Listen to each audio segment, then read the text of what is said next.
Une enquête en recherche des causes de la mort a été ouverte, samedi 11 août, après la mort d'un rugbyman du stade Aurillacois à la suite d'un choc subi la veille lors d'un match amical. Louis Foyfroski, 21 ans, est mort après un malaise, vendredi soir, dans les vestiaires du stade Jean Alric, avait annoncé le club de Pro D2 sur Twitter. Confié au commissariat de police d'Aurillac, l'enquête vise à comprendre pourquoi et de quoi est mort le jeune trois-quarts centre. Lorsqu'il est sorti du terrain, son état n'était, semble-t-il, pas alarmant et il voulait même revenir après, mais il a alors été pris de vomissements, a précisé le parquet. Une autopsie du corps aura lieu lundi matin à l'Institut médico-légal de Clermont-Ferrand. On saura alors de quoi il est mort et si le plaquage, subi au cours du match, a provoqué son décès, a-t-on ajouté. On verra à l'issue s'il y a une infraction ou non.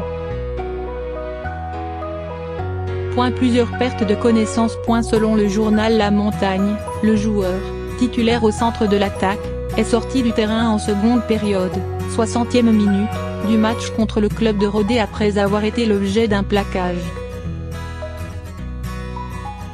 Sonné, il avait pu se relever avec l'aide des soigneurs avant de se rendre par ses propres moyens au vestiaire, accompagné d'un médecin.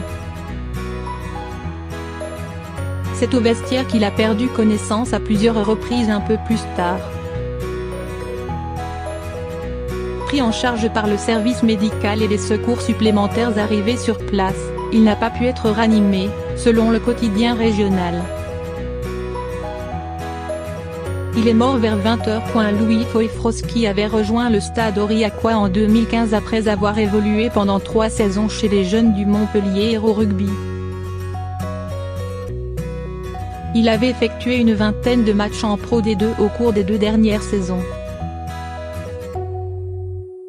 Cellule d'aide psychologique. Sur Twitter, Bernard Laporte, le président de la Fédération française de rugby, FFR, s'est dit effondré. Plusieurs clubs, comme le RC Toulon, le Racing 92 ou le Stade Français, ont également adressé leurs condoléances aux proches de Louis Foyfroski. Le syndicat des joueurs professionnels du rugby français, Proval, a par ailleurs annoncé qu'une cellule d'aide psychologique allait être mise en place pour accompagner toutes les personnes touchées par ce drame. S'il est trop tôt pour établir un lien entre le choc survenu sur le terrain et la mort brutale du joueur de 21 ans, les préoccupations sont allées croissant sur l'impact des commotions cérébrales dans le rugby ces dernières années. Des protocoles plus stricts ont été mis en place pour tenter d'empêcher les joueurs de reprendre le jeu trop vite quand ils ont subi de tels chocs. Les commotions cérébrales confirmées ont doublé entre 2012-2013, 53, et 2016-2017, 102. L'attention portée au phénomène y est pour beaucoup. Mais dans un sport toujours plus exigeant physiquement, avec des athlètes de plus en plus musclés, la violence des chocs augmente logiquement.